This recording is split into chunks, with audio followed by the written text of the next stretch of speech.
Going around the country, we get a lot of questions from students, and we're going to talk about them today. And they include identification of chemicals, level A choices, and instrument choices, the ERG, and tons more. So listen in.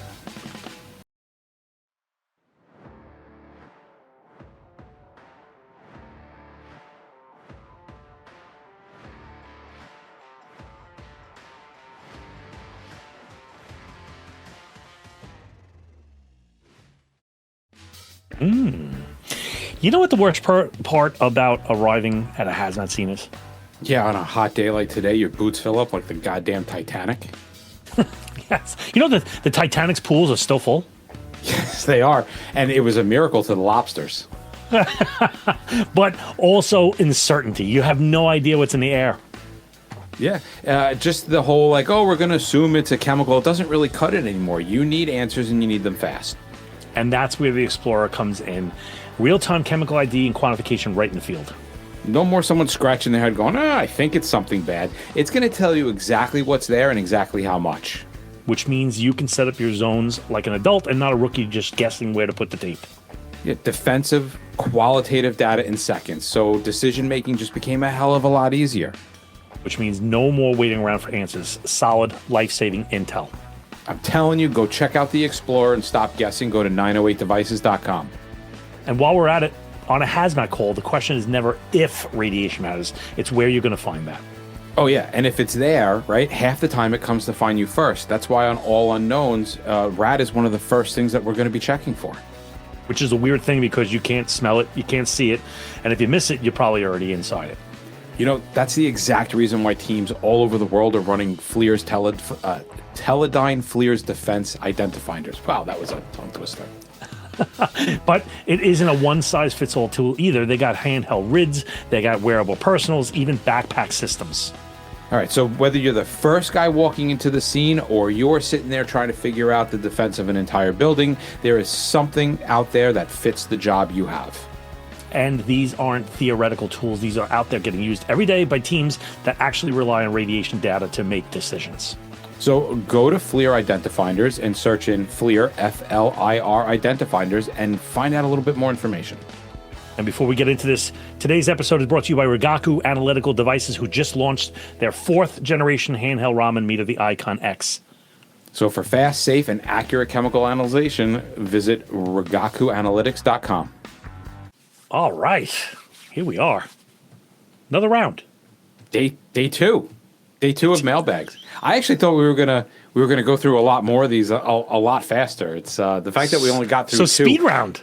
No. Well, I want to get the information out, right? But it shows that there's a lot of complexity behind some of these really straightforward questions, you know, and we see that a lot in hazmat, right? A lot of times that answer is depends, and we're taking the time to explain those different variables behind these questions. And as you can see so far, neither of our answers lined up with each other. So there's all different thought processes and ways to look at the way these questions are structured and how to give them the answer. The third question is, when is level A actually the wrong choice? Okay, it's not. Next question. Speed Yes, round. No, that is the only PPE that you should have. You should do level A every single time. We did it even and on this is sponsored unknowns. by Kepler. Reminding you that your suits are completely disposable, so throw them away after each use. When is level A the wrong choice? This is a good one. Because I'm if going you to give a think back douchebag to answer of most of the time. Oh yeah, well back in the day, pre us, you know, it was a very different thing. They wore level A's and upgraded PPE an awful lot, and I think a lot of it was the lack. You know, they were starting a situation. It was relatively new. The lack of data that had to be hobbled together was at best mediocre. And so you'd have to upgrade just as the safety, as the buffer level, I guess it would be, was let's just automatically upgrade if anything is like unfilled. Like any box on my sheet is unfilled, upgrade to level A. And I don't think, we don't do it very much anymore outright. because I think we're much better at gathering the information and triaging that data quickly. Yeah, and with that understanding of how little we actually do it, there are some teams out there that run so much industry in the area, like Houston.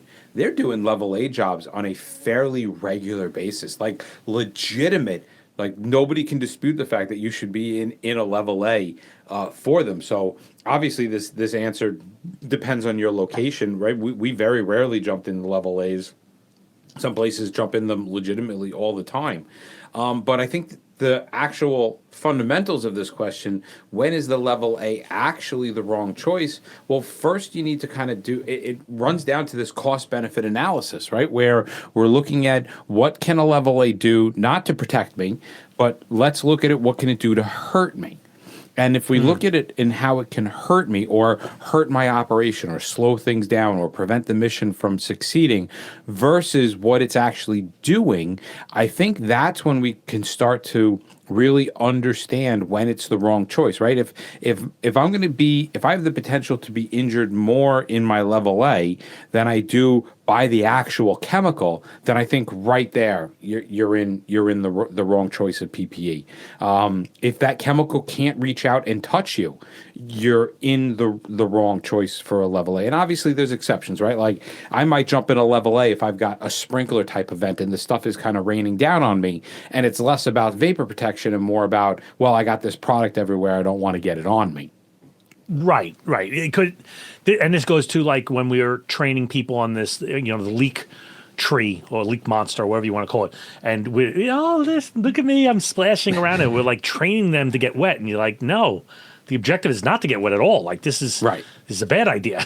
Right. But sometimes it's inevitable, right? And it is. I mean, one of the things I can think of, vapor or gas is probably going to be acid or base and air.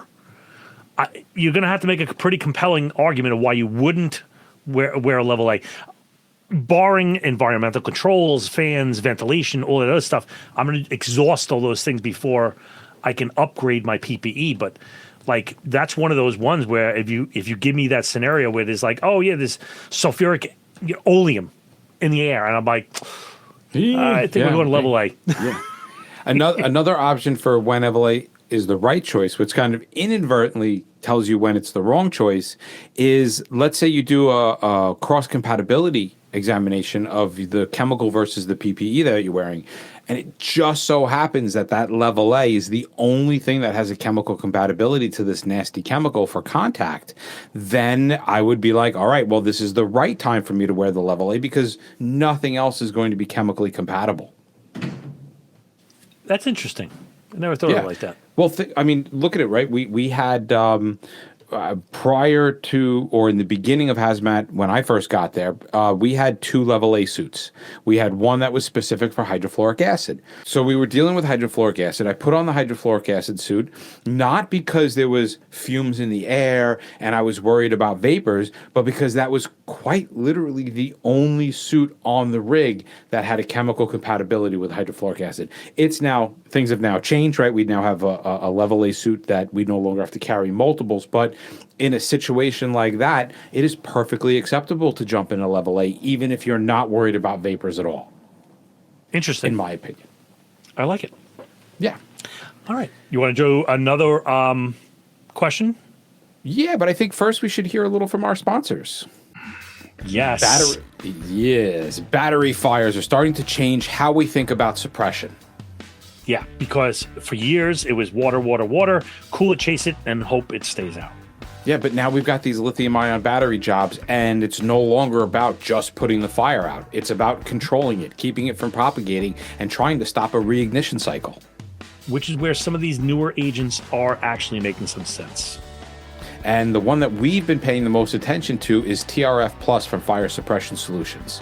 This isn't just kind of it works on everything type of a thing. That's not in any way, shape, or form. It doesn't replace anything that's on your rig. What it is, it's another tool in the toolbox for when the typical things that you would do don't work out.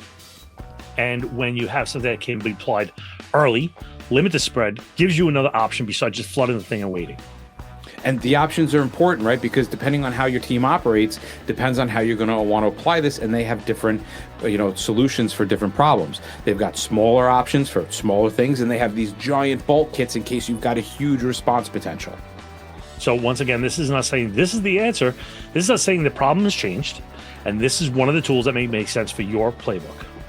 Go to Fire Suppression Solutions or hit the links in the show note below and do your own research on TRF.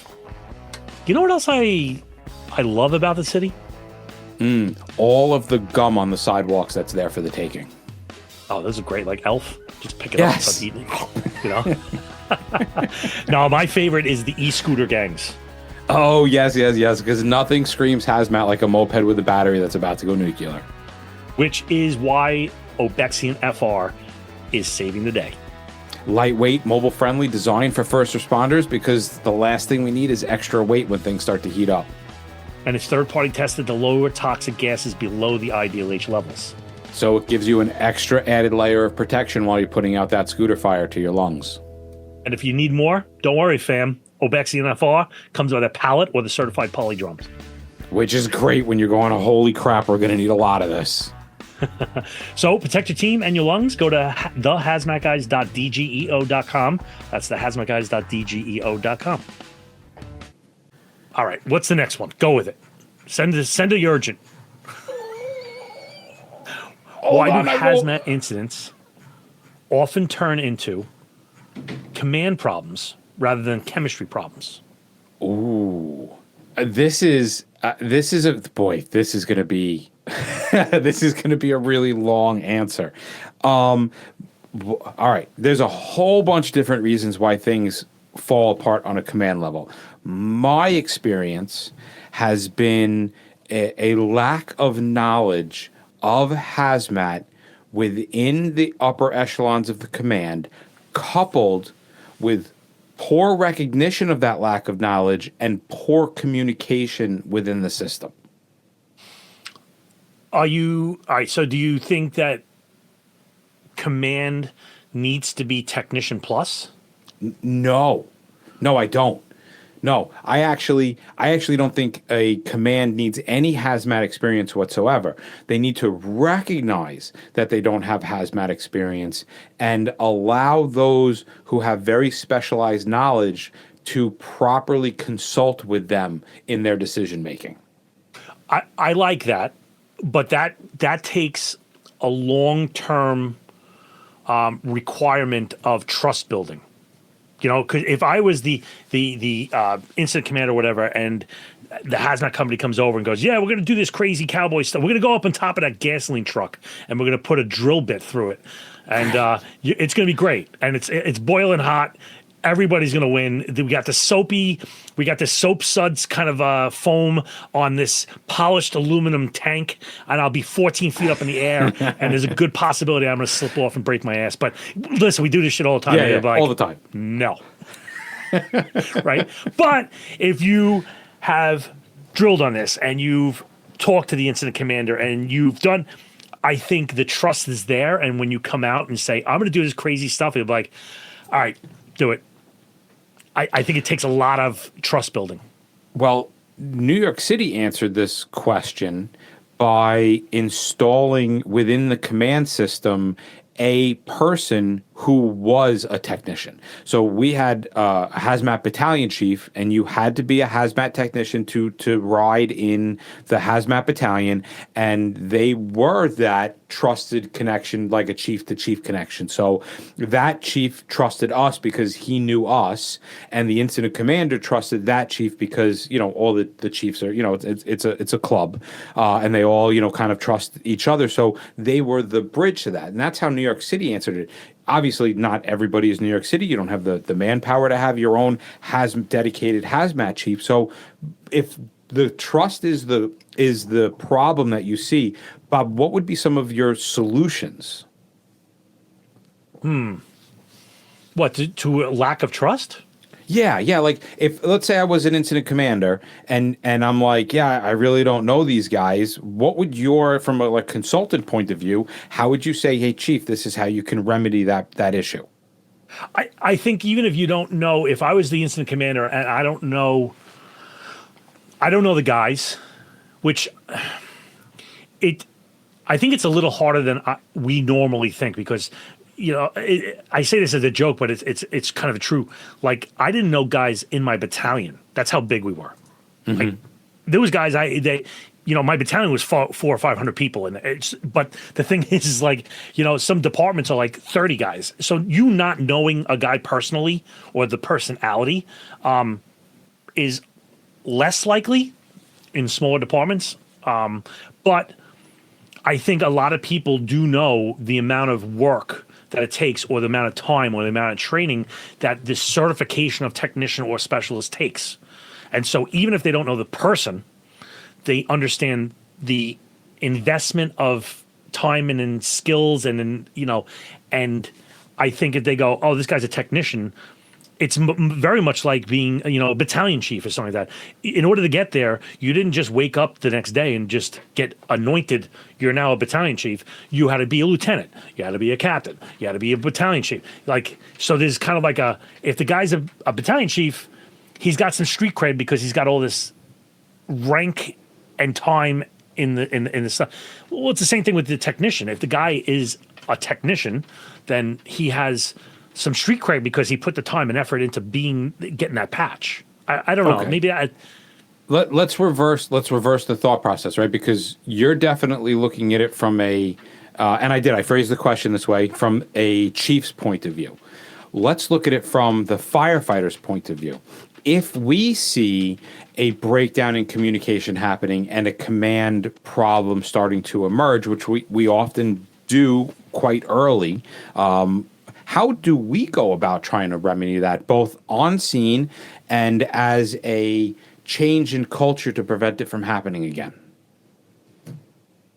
If it's small and there's no emergency, and we're just kind of going through the motions, I would probably wait until later, as long as nobody's going to get hurt and stuff like that. But there has been times that I know you've done it and I've done it, where I've had to go and just get in front of either the hazmat battalion chief or the incident commander and being like, if we do this, somebody's going to get hurt. Right. Yeah. Like, your call, but I'm just letting you know, if this happens, I told you this. Yeah, you have to step up. It's kind of your job as the person who knows the most information on scene. And that's not a bash on chiefs and officers and things like that. It's just, right, this is your specialty, to step up and say something. Even if they don't end up taking it in the long run, or even if you're going to kind of get in trouble for it, you have an obligation to step up and say something and try to correct the situation on record as quickly as possible. I like it. Let's do one more. I want to skip the next one. Okay. Because I think this one is a pretty good one. What hazmat scares you the most? Yeah, I like this question. I get this question often a lot when we're just kind of introducing ourselves to the class, and I'm like, "Hey, does anybody have any questions?" And somebody is always like, they want to know a little bit more about us. So this is actually a fairly common question. I guess you asked it, so I'll answer it first. The hazmat that scares me the most is the unknown that's so outside the box that it's not making any sense within the first 10 minutes. So if I go 10 minutes and I still don't understand what's going on, that type of hazmat scene scares me the most. Interesting. Yeah. I'm going to flip that, and I'm going to say, okay, it's complete. It's something you are going to be able to see, and I think people don't give it enough credence. I would say my number one scariest operation is when oxygen levels are up. Like if I look down at my meter, okay. If I look down at my meter and it's 23%, shit's on. I don't disagree with that at all.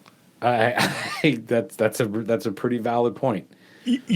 Everything you assume doesn't go on fire now does go on fire. Like all your common sense understanding of what is flammable, inflammable, combustible, that is all wrong now. And so any action, inaction, movement, technique, anything is all possibly catastrophic. That's my number one, man. That's funny that you use the word catastrophic, because I think that's where the commonality in both of our answers lies, is the catastrophic, right? And I remember specifically the refrigerant leak in the basement of a supermarket that had 34% LEL, and we didn't understand what was going on. And it was the scariest scene I've ever been on, because there was the potential for catastrophic events had we not been able to figure it out. In reality, there wasn't, right? Looking back on the run and understanding the chemistry and the physics that were happening, there was actually no danger whatsoever.